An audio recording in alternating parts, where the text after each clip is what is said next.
राम जी कहते हैं हनुमान जी से, हे हनुमान, मैं कभी तुमसे पूर्ण नहीं हो सकता। ये राम जी बोल रहे हैं। किसको बोल रहे हैं? हे हनुमान, मैं कभी तुमसे पूर्ण नहीं हो सकता। क्यों? तुमने मेरी सीता का पता लगाया है, तुमने मुझे मेरी पत्नी लौटाई है। हे हनुमान, मैं सदा तुम्हारा ऋणी रहूंगा। ये राम कह रहे हैं। जब राम भगवान होके उपकार मानते हैं तो हम इंसान होके किसी का उपकार क्यों ना माने? अरे किसी का ना मानो तो कम से कम भगवान का तो मानो। लेकिन आजकल का व्यक्ति लोग क्या कहते हैं? अरे भगवान भगवान तो होते ही नहीं है। उपकार मानने का जब टाइम आया तो होते ही नहीं है, पल्ला छड़ा लिया। नहीं नहीं नहीं, इससे बड़ी नमक हरामी क्या हो सकती है? सही है गलत है? इसलिए मेरी मां, आप भी ईमानदारी से, गौरी गोपाल आश्रम में कोई भी आता है सबको भोजन मिलता है। क्यों?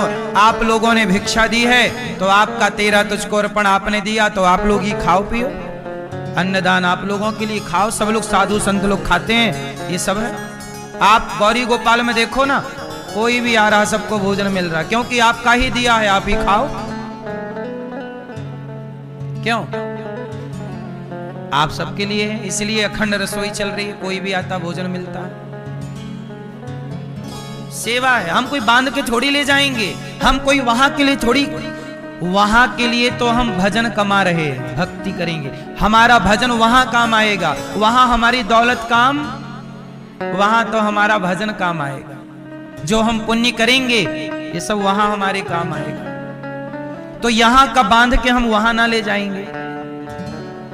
हमारे पिताजी ने हमें केवल संस्कार दिए हैं, हमारे पिताजी ने हमें पैसे नहीं दिए। हमारे पिताजी ने हमें आखिरी बार 2 रुपए दिए थे मेला घूमने के लिए। हमारे पिताजी ने हमें आखिरी बार कितने पैसे दिए? 2 रुपए, सिर्फ 2 रुपए मेला घूमने के लिए, बस। उसके बाद पैसे नहीं दिए। उसके बाद हम वृंदावन आए, पिताजी लेकर आए। उसके बाद हमें तेल खरीदना, साबुन खरीदना, तो उसके लिए हम लोग खुद पढ़ते भी, काम भी करते और अपना खर्चे करते। हमें जब हम पढ़ाई भागवत पढ़ने आए ना, तो हमारे पास पुस्तकें नहीं होती थी। हम पुस्तकों की दुकान में जाके खड़े हो जाते, पुस्तकें पढ़ते रहते। बाद में वो देखता कि बड़ी देर से खरीद तो रहा नहीं, तो वो भगा देता, तो हम लोग भाग जाते। ऐसी पढ़ाई किए। और सबसे पहले मुझे 3000 रुपए मिले थे कमाने। जब मैं पहली बार कमाई किया तो मैं,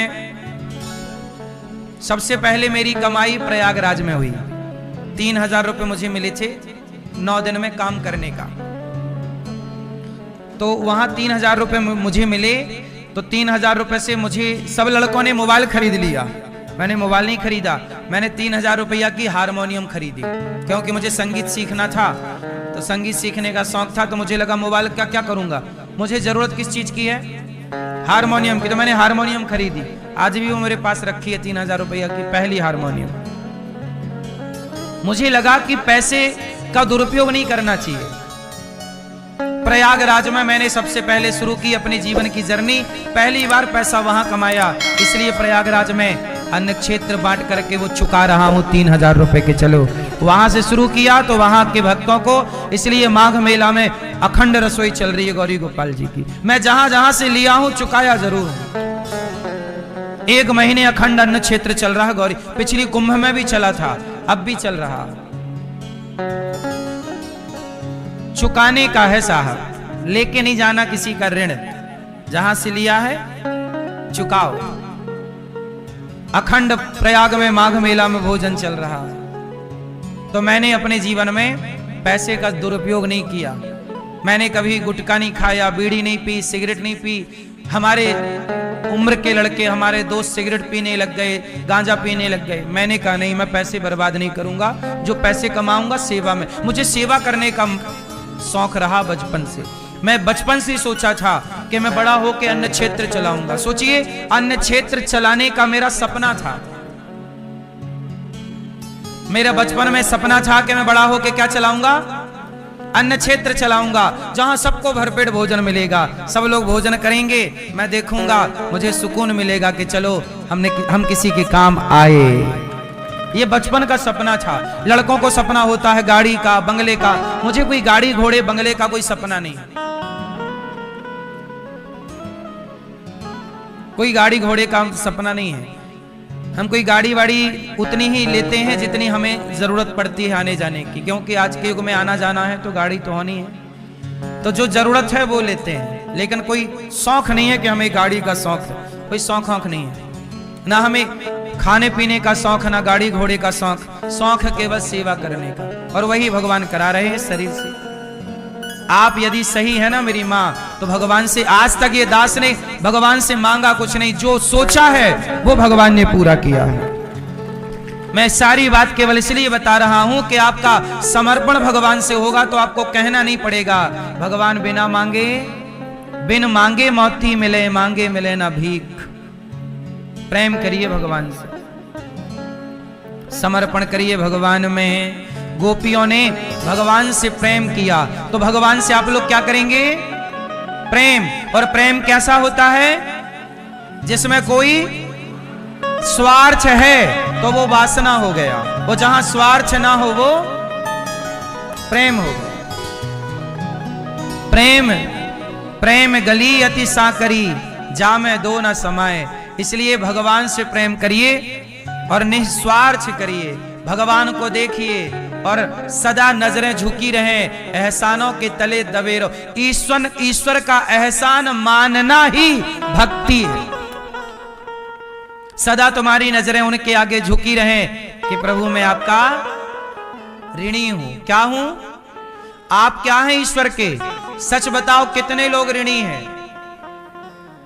आप ऐसा किया करो, रोज भगवान से कहा करो, हे प्रभु हम आपके ऋणी हैं। और क्या क्या ऋण है रोज बताओ। यही प्रार्थना, यही भक्ति है, यही चिंतन है, यही पूजा है, यही जप है। हे प्रभु हम आपके ऋणी हैं, कहो तो। अब ऐसा है ना कि देखो आपको सब कुछ मिला और आप ऋण भी ना मानो, ये गलत है। यही भक्ति है, ईश्वर को याद रखना। किस भाव से? नजरें, आपको घमंड आता है? घमंड इसलिए आता है क्योंकि आप ईश्वर का उपकार नहीं मानते। जब आप ये मानने लगते हैं मैंने किया, ये एटीट्यूड आ गया। अभिमान आता ही है जब स्वयं को कर्ता मानते हो। लेकिन जहां ईश्वर को कर्ता मानोगे, जब ईश्वर के आगे पलकें झुकी रहेंगी, तो अभिमान क्यों आएगा? अभिमान कभी भक्त को नहीं आता। क्यों? क्योंकि वो ये मानता है कि प्रभु ये सब आपका दिया है, कोई मेरा थोड़ी है। और जहां आप ईश्वर को भूल गए कि मेरा नहीं है, तो लो अभिमान आ गया।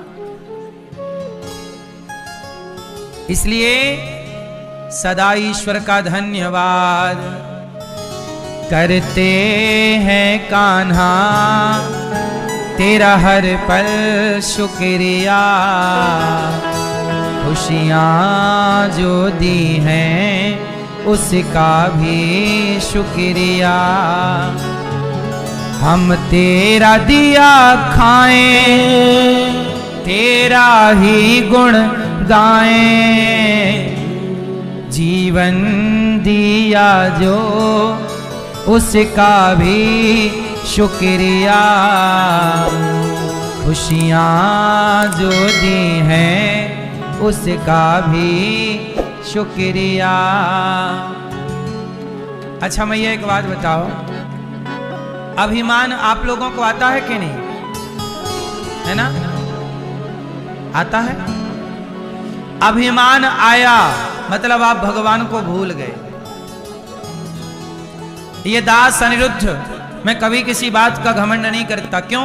मेरे पास कुछ होए तो घमंड करूं? मेरे पास क्या है बताइए? क्या है मेरे? आपके पास किस बात का घमंड? क्या है आपके पास? क्या है? पैसे का घमंड। तुम्हारे पास पैसे हैं? कितने हैं? हैं? तुम्हारे पास? अरे ये तो ईश्वर का धन्यवाद कहो कि प्रभु ने आपको कुछ पैसे दिए।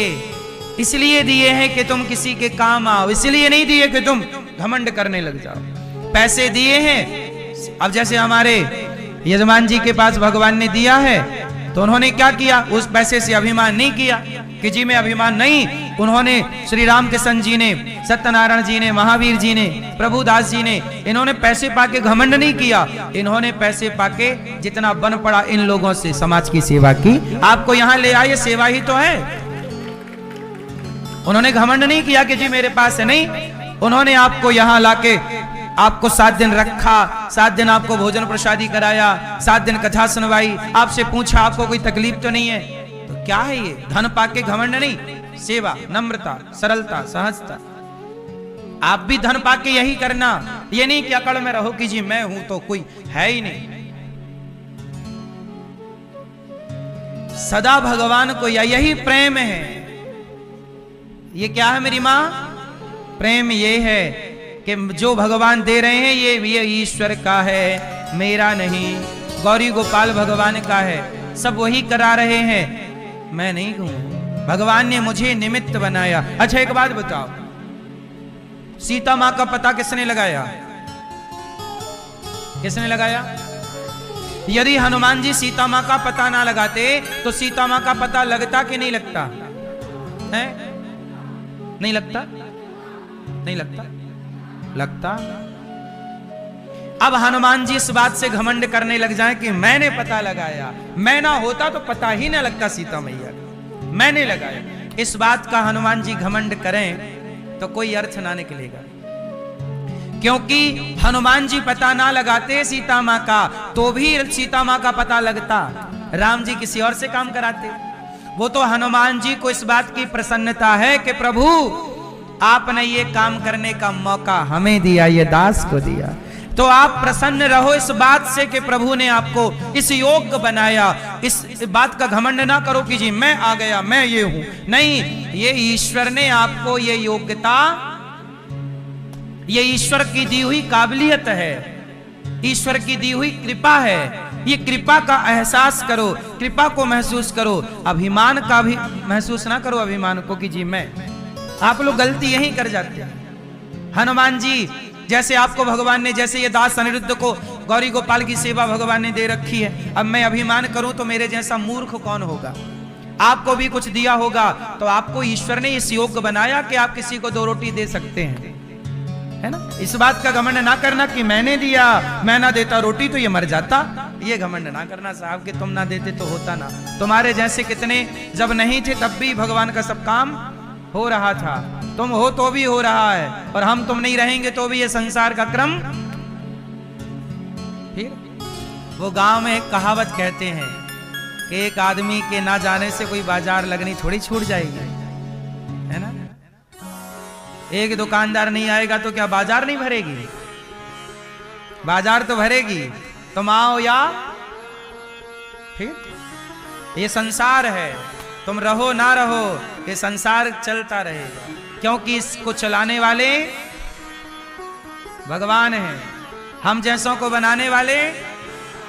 इसलिए घमंड इस बात का ना हो कि मैं नहीं, भगवान। जहां ईश्वर को मान लोगे वहां घमंड नहीं होगा, और जहां स्वयं को कर्ता मानोगे वहां अभिमान आएगा, और अभिमान आया तो सर्वनाश भी आएगा, क्योंकि अभिमान के बाद सर्वनाश आता है। सही है। रावण के नाश का कारण उसका ही अभिमान था।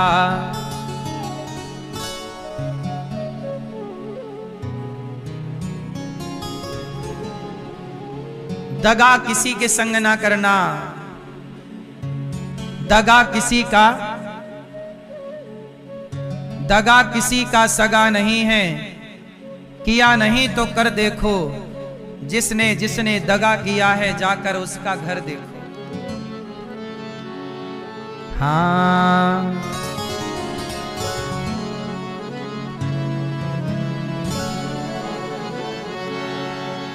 दगा किसी का सगा नहीं है, किया नहीं तो कर देखो, जिसने जिसने दगा किया है जाकर उसका घर देखो।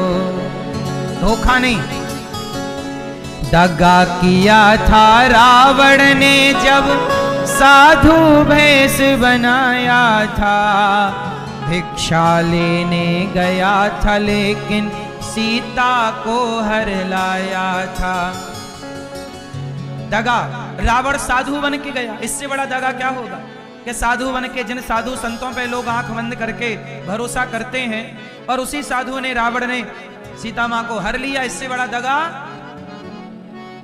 जो आप पे भरोसा करे ना, कभी उसका भरोसा ना तोड़िएगा। दगा किया था रावण ने जब साधु रूप बनाया था। भिक्षा लेने गया था लेकिन सीता को हर लाया था। लंका नगरी राख बनाई, पल भर में रघुवर देखो। जिसने जिसने दगा किया है, जाकर उसका घर देखो। लंका नगरी राख बनाई। कौरव पांडव जुआ है खेले, शकुनी पासे फेंक रहा। दुर्योधन की दादागिरी को नटवर नागर देख रहा। कौरव पांडव जुआ है खेले, शकुनी पासे फेंक रहा। दुर्योधन की दादागिरी को नटवर नागर देख रहा। बिना शत्रु के वंश मिटाया, लीला नटवर की देखो। जिसने जिसने दगा किया है, जाकर उसका घर देखो। किसी को धोखा देकर प्यारे, एक बार खुश हो जाना। कर्म की अग्नि में जल कर फिर जीवन भर तुम पछताना। सच्चा सुख पाने की खातिर, सच्चा सुख पाने की खातिर, भला किसी का कर देखो। जिसने जिसने दगा किया है, जाकर उसका घर देखो। मेरी माँ,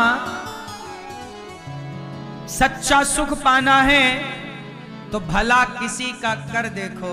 भला करने का जो सुख है ना, वो और कहीं ना पाओगे।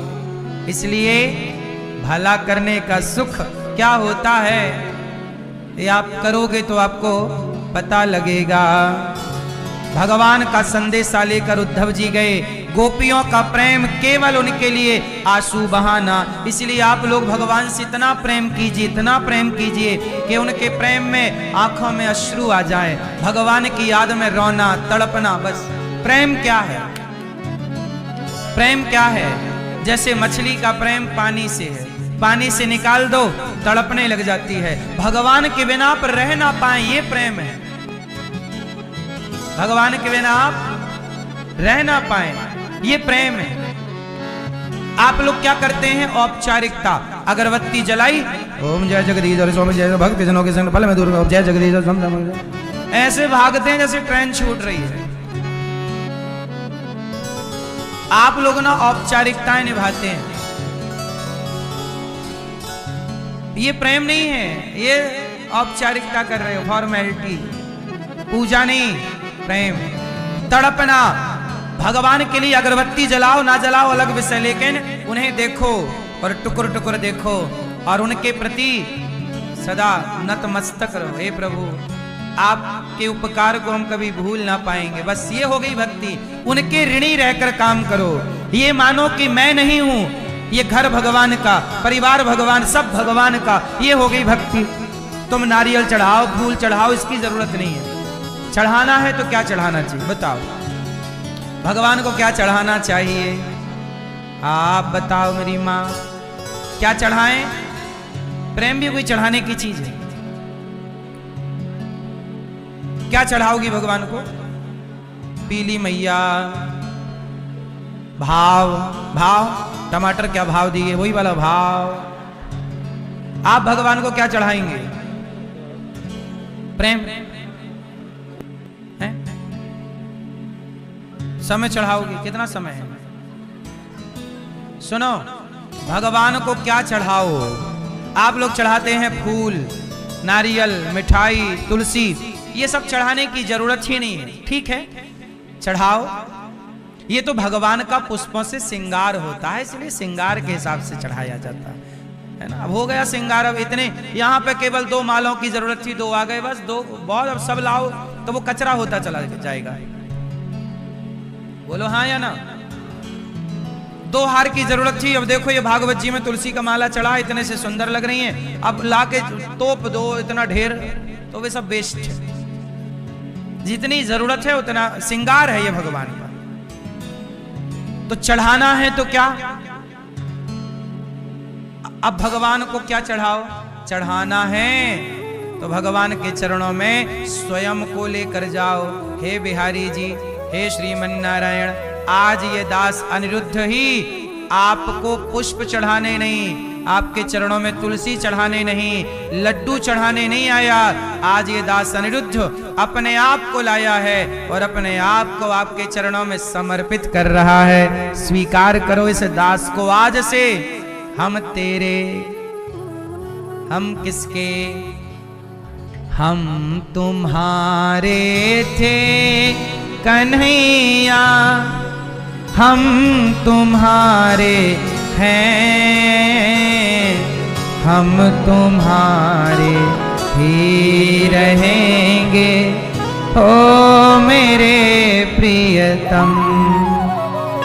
तुम हमारे थे प्रभु जी, तुम हमारे हो, तुम हमारे ही रहोगे, हो मेरे प्रियतम।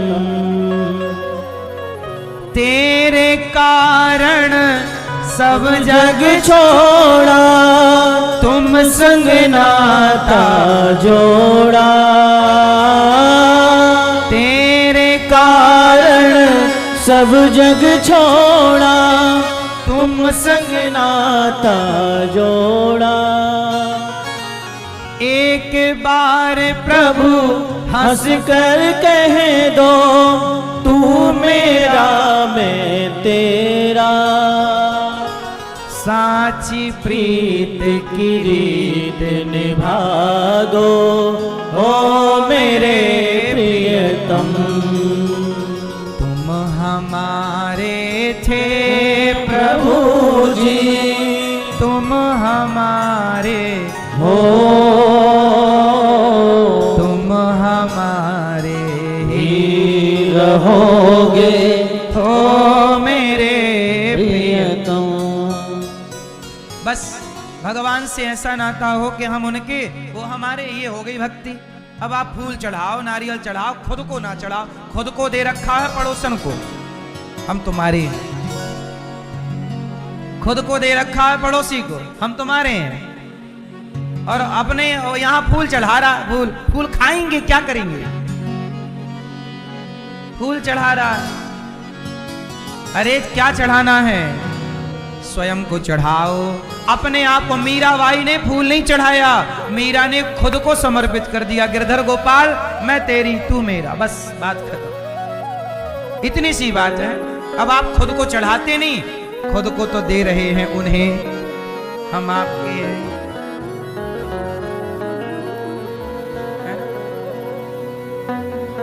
और भगवान के पास लाए, नारियल तोड़ दिया, ले हो गया। जिन पड़ोसन के और पड़ोसियों के चक्कर में तुम पड़े हो ना, उनकी खोपड़ी में नारियल तोड़ो। क्यों?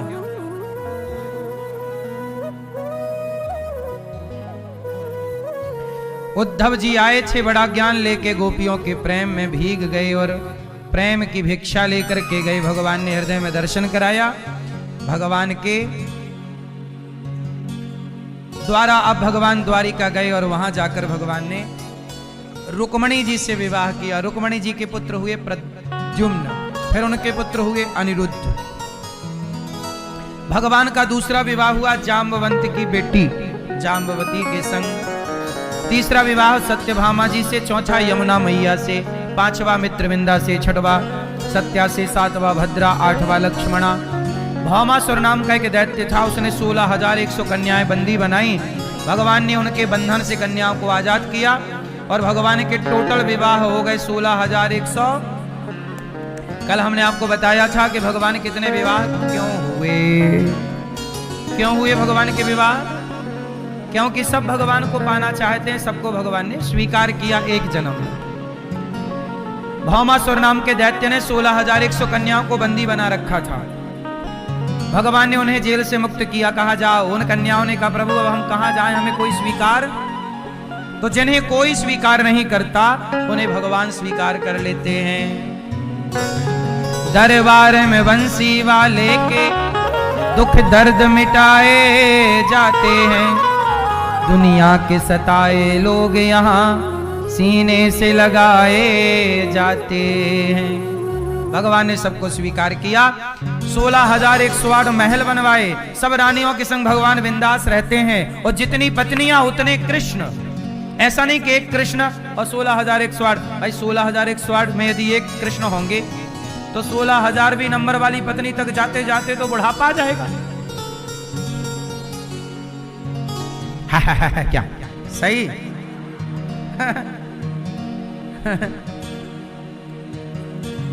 नहीं आ जाएगा बुढ़ापा। अब सोचो कि एक पत्नी के संग आज रहे और एक के संग कल रहेंगे, पूरा दिन भी यदि एक को देंगे तो भी 365 दिन होते हैं। तो 365 पत्नियों का नंबर आएगा एक साल में, फिर 365 का दूसरी साल में, तो 16,000वीं पत्नी का नंबर तो कब आएगा? बाल बाल सब पक जाएंगे तब। तो भगवान ने ऐसा नहीं किया। भगवान जितनी पत्नियां हैं उतने, ये भागवत जी में लिखा है। जो लोग भगवान के बारे में आधा अधूरा बताते समझते हैं उनके लिए ये बात मैं बोल रहा हूं कि भगवान जितनी पत्नियां हैं उतने कृष्ण हैं। ये काम केवल भगवान कर सकते हैं। लोग कहते हैं ना भगवान ने इतने विवाह क्यों कर लिए? अरे वो भगवान है, कर तुम अकर तुम अन्यथा कर तुम सर्व सामर्थ। 16,108 पत्नी है तो भगवान के रूप भी कितने हैं? अनेक रूप में कृष्ण है। वो सब पत्नियों के साथ एक संग रहते हैं।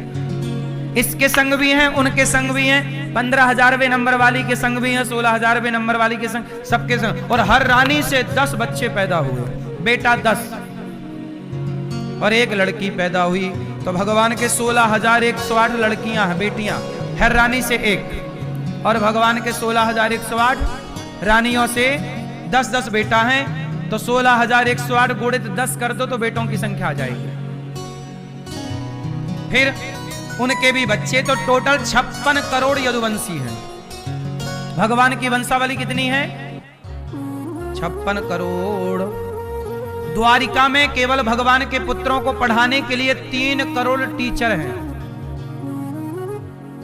मास्टर कितने हैं? हाँ, ये सब ऑन रिकॉर्ड है।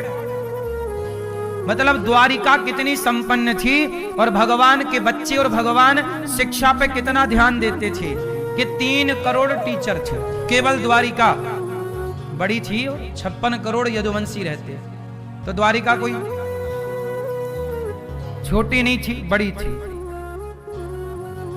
और पूरी व्यवस्थाएं थी, वहां सब कुछ था। जब भगवान लीला पूरी करके गए तो अपनी द्वारिका को पानी में डुबा दिया। क्यों? क्योंकि लोग जाके फिर वहां ताश वाश खेलते। आज के जमाने में नहीं, लोग मंदिरों में ताश खेलते हैं। मंदिर में बैठ जाएंगे, ताश खेलेंगे। दुर्गा जी के पंडाल में बैठे हैं, ताश चल रही है। गणेश जी के पंडाल में बैठे, ताश चल रही है। हाँ या ना? ताश खेलने के लिए तुम्हें और कोई जगह नहीं मिली, का है मंदिर ही मिला है। इन लोगों को गंगा जी में डंफर में भर के गंगा जी में विसर्जित कर देना चाहिए। मंदिर में जुआ खेल रहे हैं गधे। मंदिर भी जुआ खेलने की जगह है, लेकिन मंदिर में खेलते हैं कि नहीं लोग? मंदिर के बरामदे में, आंगन में, प्रांगण में जुआ खेल रहे हैं। इन लोगों को थोड़ा टोका करो, ये कोई जुआ खेलने की जगह है? और क्या भगाना चाहिए? अपने घर पे खेलो, मंदिर में खेल रहे हो। आप लोग विरोध नहीं करते, गलत चीजों का विरोध नहीं करोगे, गलत होता चलेगा। और एक बार बोल दोगे, कल से वो सावधान रहेगा। यार लोग रोकते हैं, लोग टोकते, मंदिर में क्यों? लड़ाई कर दे, मारो 3-4 दांत तोड़ो।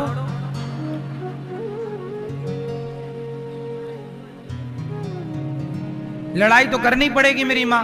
उनको डांटो, समझाओ, भैया ए छोरा चल जुआ ना खेल। यहां मंदिरों में ये सब अच्छा नहीं लगता। मंदिर आस्था का केंद्र है, सनातन का स्तंभ है, वहां जुआ होना चाहिए। बोलो मेरी माँ। फिर वहां कीर्तन करो, श्री कृष्ण गोविंद हरे मुरारी है, कीर्तन करो, भजन करो, नाम जप करो, सत्संग करो। जुआ कौन खेलता है मंदिर में? तुम सनातनी ही अपने मंदिरों का सम्मान नहीं करोगे, अपने तीर्थों का सम्मान नहीं करोगे, कौन सम्मान करेगा? तुम नहीं करोगे, तुम्हारे बच्चे नहीं करेंगे। ऐसे में सनातन का ह्रास होता चलेगा। इससे हमारे सनातन का ह्रास होगा, नुकसान होगा।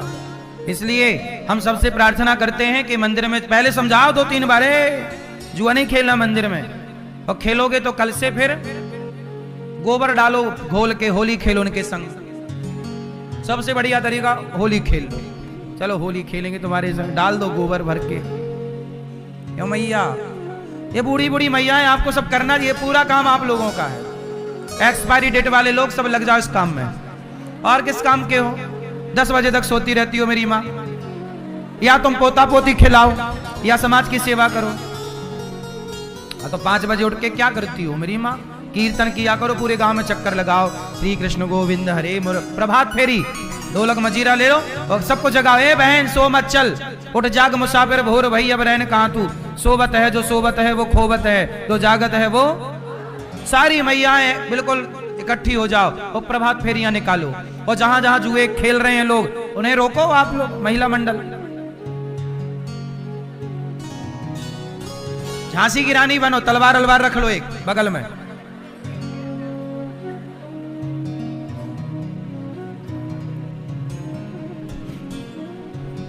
राजस्थान की तो हमारी माताओं ने भी युद्ध लड़े हैं। फिर नहीं तलवार चलाएं, कितनी वीरांगनाओं की गाथाएं भरी पड़ी हैं राजस्थान में। ओ मैया, आप भी तो राजस्थानी छोरी हो, बढ़िया। तलवार अलवार भूल गई कि याद है? याद है?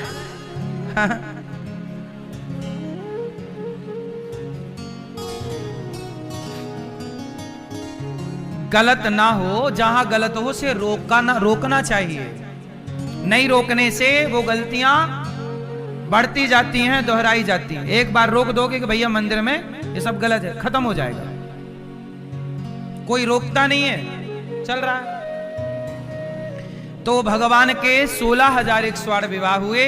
हर रानी के 10 बेटा और 1 बेटी हुई।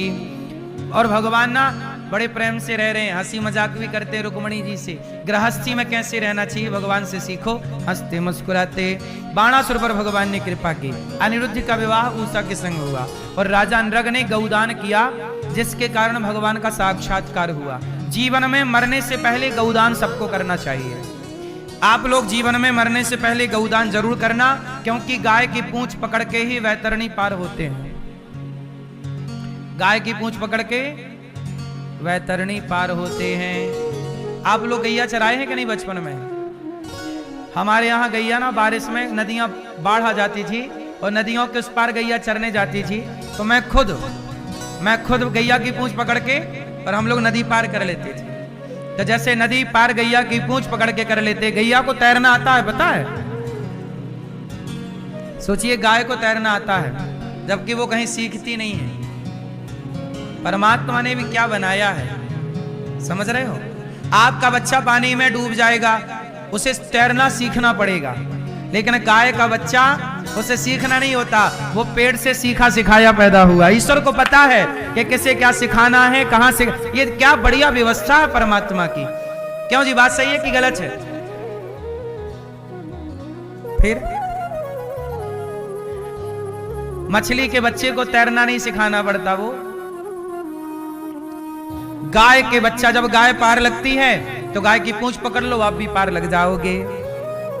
गाय पार हो जाती है तो वैतरणी से, जैसे यहां की नदी से गाय पार लगाती है, ऐसे वहां वैतरणी नाम की एक नदी है। उस वैतरणी से पार कौन लगाएगा? जो गौदान करता, गाय की सेवा करता, उसे गौ माता बोलती है कि तूने मेरी सेवा की, आ अब मैं तुझे पार लगा। और जो नहीं करते वो उस वैतरणी में डूबते रहते हैं। वैतरणी नाम की एक नदी है, मावाद से भरी हुई। जैसे फोड़ा हो जाता है ना तो व्हाइट कलर की मावाद नहीं भर जाती फोड़े में, वो मावाद, वो गंदगी की नदियां हैं। उन नदियों से हमें नरक की यातनाएं दी जाती हैं और उन्हीं से पार गौ माता हमें लगा देती है। इसलिए गाय की सेवा, गौदान जीवन में अवश्य। हमारे यजमान जी ने शुरू दिन ही गौदान किया था और गाय के दान से ही फिर उन्होंने भागवत की शुरुआत की, गौदान किया। तो आप लोग भी जीवन में गौदान करें, मरने से पहले गौदान कर लो। आजकल देखो जीते जी कर लो, मरने के बाद तुम्हारा बेटा तुम्हारे नाम से गौदान करे ना करे। और हम तो कहते हैं मरने के पहले अपनी 13वीं 11वीं भी कर लो, मरने के बाद बेटा बेटी करे ना करे। आजकल तो फिर बेटे बोलते तू कर ले, तू कर ले, तू कर ले। कई बार तो बच्चे मना कर देते हैं कि इतना हम नहीं करेंगे, हाँ या ना। कई बार लड़ाई हो जाती है कि नहीं, बाप मर गया उसकी 13वीं कौन करे, ये प्रश्न खड़ा है। इसलिए मरने के बाद 13 ब्राह्मण ही तो खाएंगे। हम कहते हैं जीते जी गौरी गोपाल में जो हजारों साधु संत खा पी रहे हैं, इन संतों को जीते जी खिला दो और फिर मरने के बाद जो बच्चा करे ना करे, आपने जीते जी अन्नदान कर दिया है, उसी से सदगति होगी। जो जीते जी आपने किया, मरने के बाद तो बच्चा करेगा ही, करे तो अच्छा है, नहीं करे तो वही। भाई जो कोरोना काल में मरे उनकी तो 13वीं भी नहीं हो पाई। इसलिए पता नहीं हम लोग किस परिस्थिति में मरेंगे, 13वीं हो पाती है नहीं हो पाती। इसलिए समय का क्या भरोसा, कब कौन सा समय आ जाए। कोई जानता था कि कोरोना आ जाएगा और सब कैद हो जाएंगे घरों में, और 13वीं भी नहीं हो पाई, बड़े बड़े लोग मर गए। बोलो हाँ, मरे तो कोई 4 लोग भी इकट्ठे नहीं हो पाए। बोलो हाँ। हाँ समय को भरोसो कोनी, कद पलटी मार जावे। यही समय का भरोसा, कब पलटी मार जाए, क्या हो जाए कल। इसलिए जीते जी भागवत सुन लो, जीते जी भागवत सुन लो, जीते जी गौदान कर लो, जीते जी अन्नदान कर लो, फिर बिंदास आराम से मरो आखिरी में। बहुत ज्यादा जिंदगी लोड लेने की नहीं है, बिंदास जीना और बहुत प्रेम से भगवान का चिंतन करना।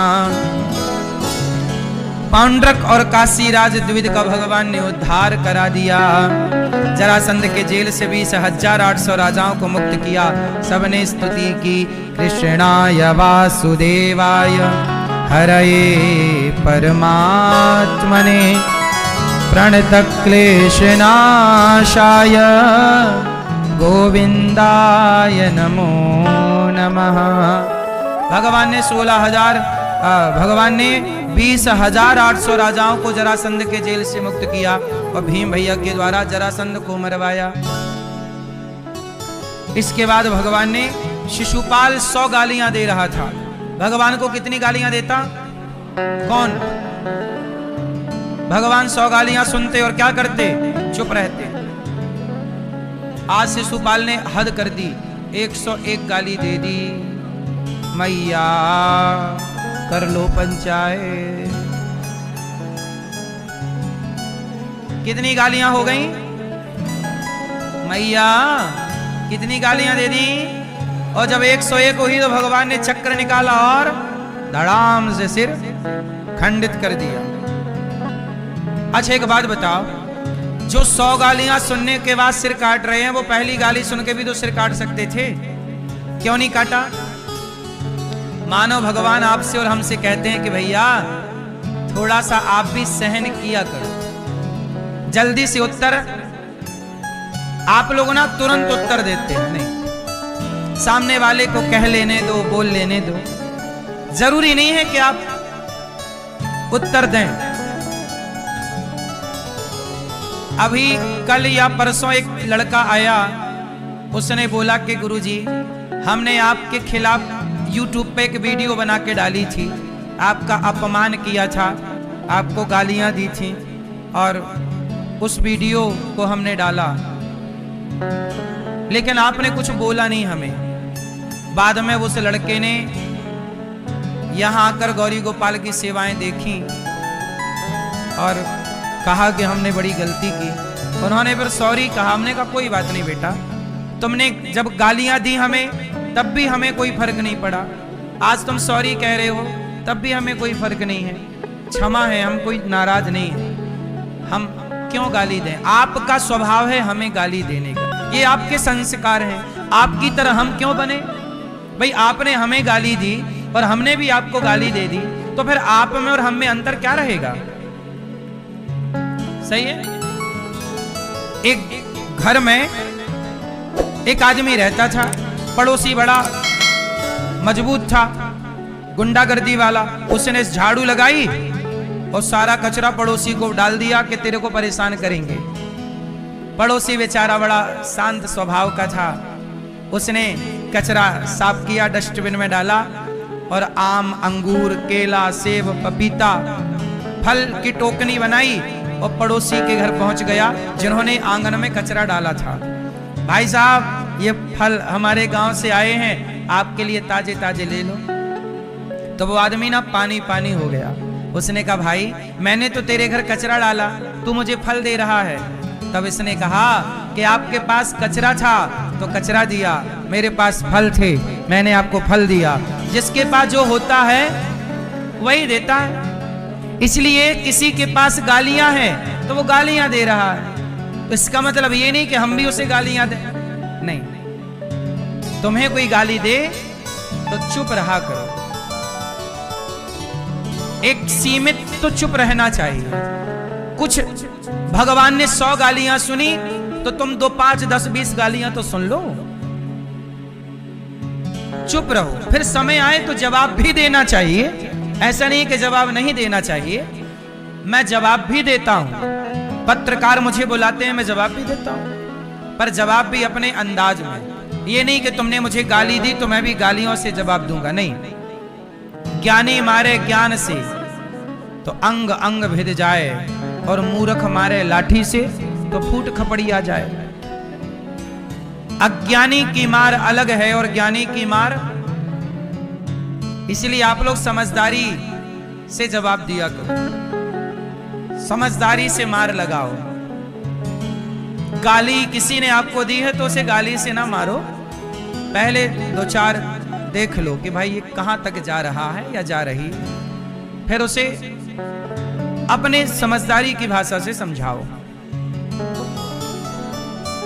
जैसे आग को आग नहीं बुझा सकती, आग को जल बुझा सकता है, ऐसे गाली को गाली समाप्त नहीं कर सकती। गाली देने वाला गाली दे रहा हो और आपकी शांति, शांति सबसे भारी है साहब। गाली देने वाला भी शांति के आगे नतमस्तक हो जाता है। शांति का कोई विकल्प नहीं है, हो तो बताओ। शांत रहिए, कोई तुम्हें कुछ कह रहा शांत रहिए। दक्ष गालियां देता रहा और भगवान शंकर भरी सभा में शांत